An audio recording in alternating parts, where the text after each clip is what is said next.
Hey everybody, Smooth Terrorist here, and this is just going to be a quick response, hopefully a quick video response to this guy, Joe Clem15, and his remarks about George Zimmerman, Trayvon Martin's shooter.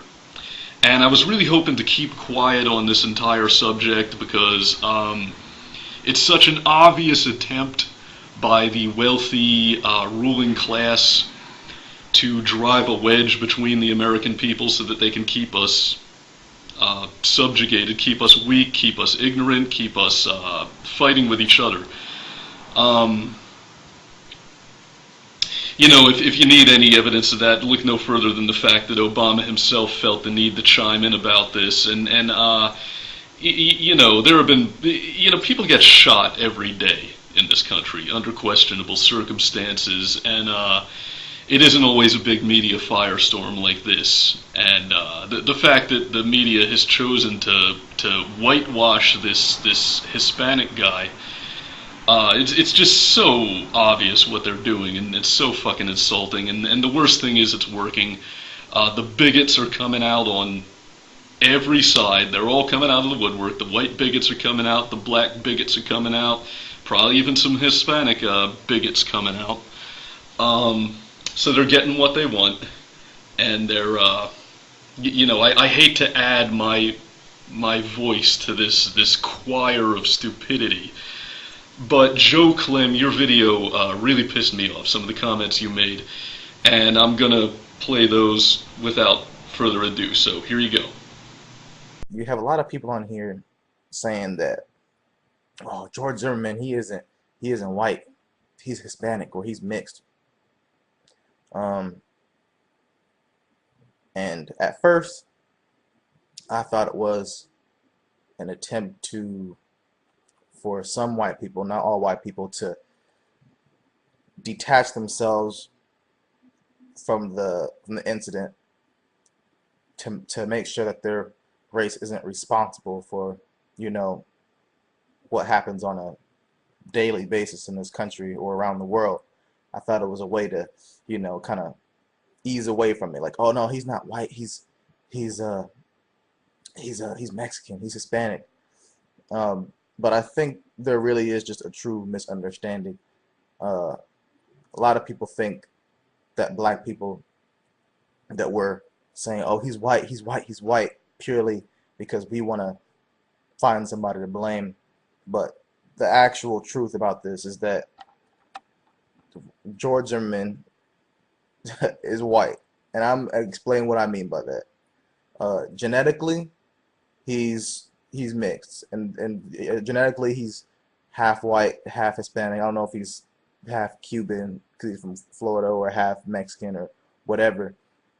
Genetically, he's of a mixed race. But to me, as far as cultural, or excuse me, as far as racial identity goes, I think how you culturally identify with yourself is what's most important, which most makes up your identity, followed by um, how you look and maybe how you eat, what religion you are. But first, culture.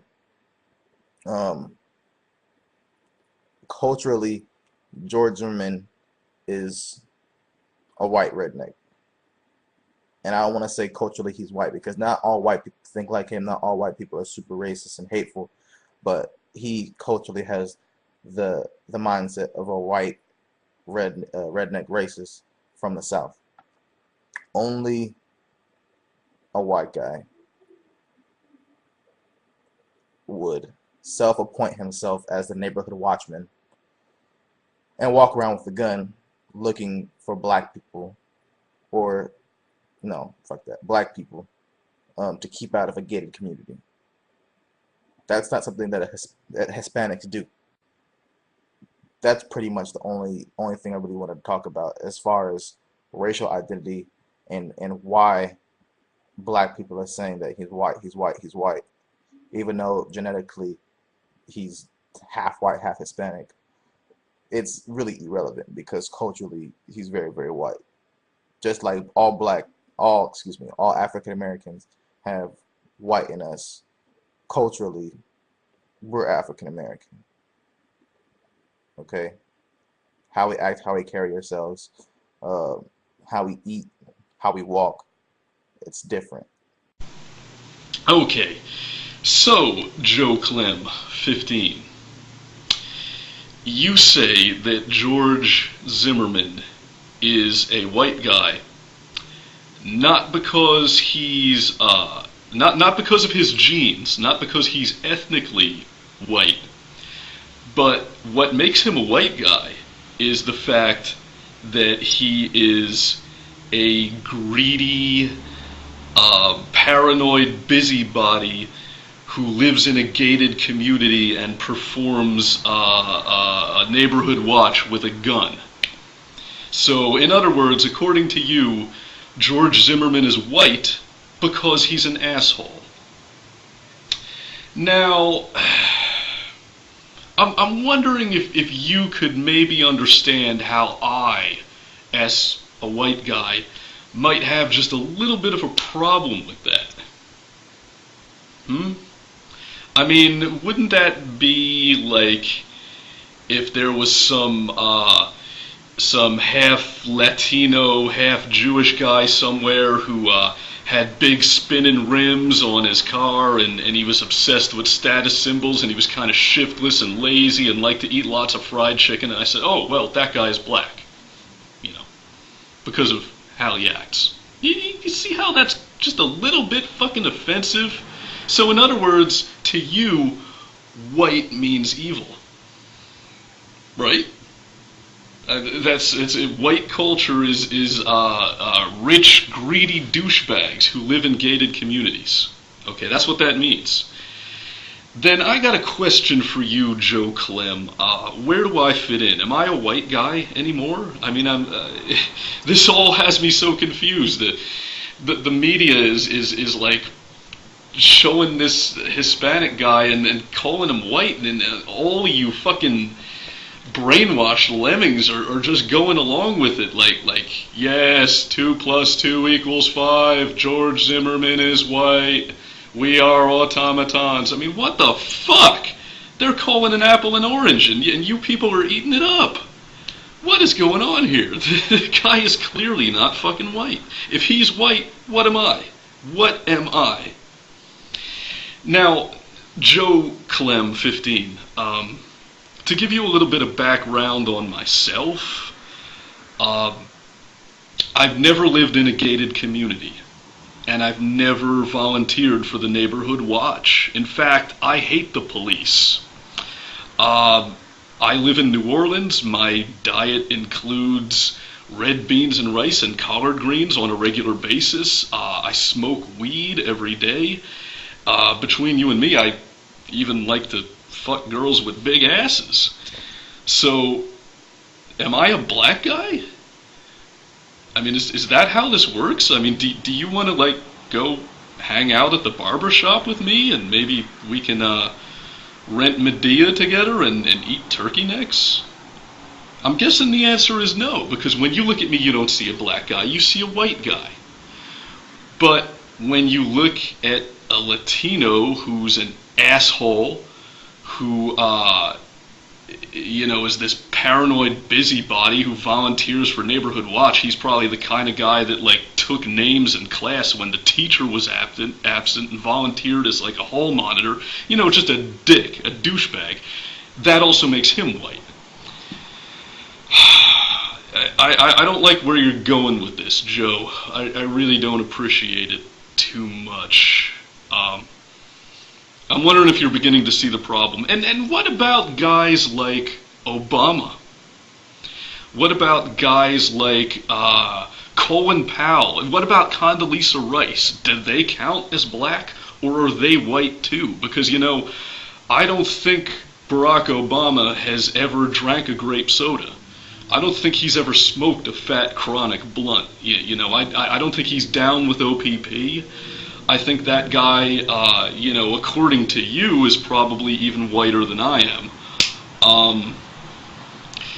The point I'm making here, Joe Clem, is that a lot of people are saying that the Trayvon Martin case illustrates a need to have a discussion about race in America. And I think that's true. We do need to have a discussion about race.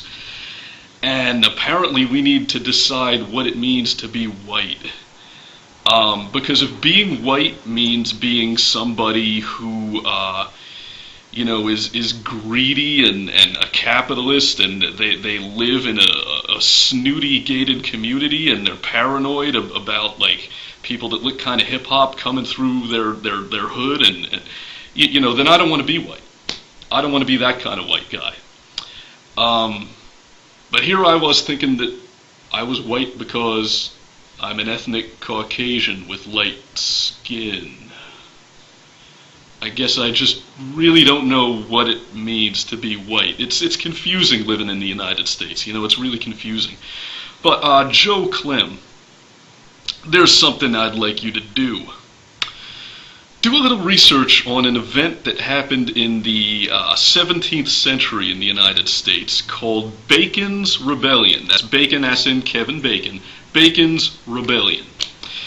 See, there was a time in this country when poor white folk and poor black folk threatened the prosperity of the ruling class, the elite.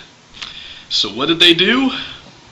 They started giving the white slaves more privileges and taking privileges away from the black slaves to drive a wedge between us, divide and conquer, right? That's how it works. Oh, did I say white slaves? Yes, I did. You didn't even know that they existed, did you? Of course you didn't, because you got a public high school education that was full of bullshit. You've been lied to about so much, and I bet you don't even know it.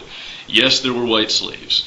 There still are. Hey, I happen to be one. And by the way, could you stop throwing around terms like redneck unless you want to hear me throw around terms like jungle bunny, because it's equally offensive, and you probably don't realize that either. Oh, you're not used to hearing white people get offended by the term redneck, are you? Well, I don't think that people like Arianna Huffington or Al Gore would be offended if they heard you say redneck, because neither one of them has ever done an honest day's work outside where you get a sunburn on the back of your neck.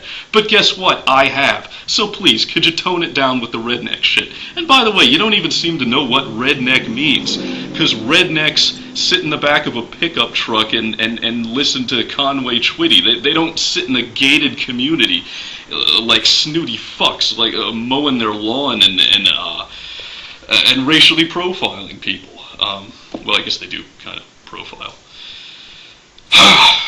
Anyway, Joe Clem, yeah. If being white means being evil, then what do you recommend a guy like me should do who was born white? I mean, when you look at me, you see a white guy, right? I haven't turned black just because I'm cool, have I? Does it work that way? If I keep being cool and hating rich people, will I eventually get more melanin in my skin? This is bullshit. This whole story. It's a ploy. They're scared of Occupy, they're scared of Anonymous, and they're trying to tear us apart, and it's working. It's working, and you're making it work. This has been The Smooth Terrorist, and if you like this video and you don't want to see it disappear, then download it, re-upload it, mirror it, parody it, make it your own, because the folks at Google can't censor me unless you let them.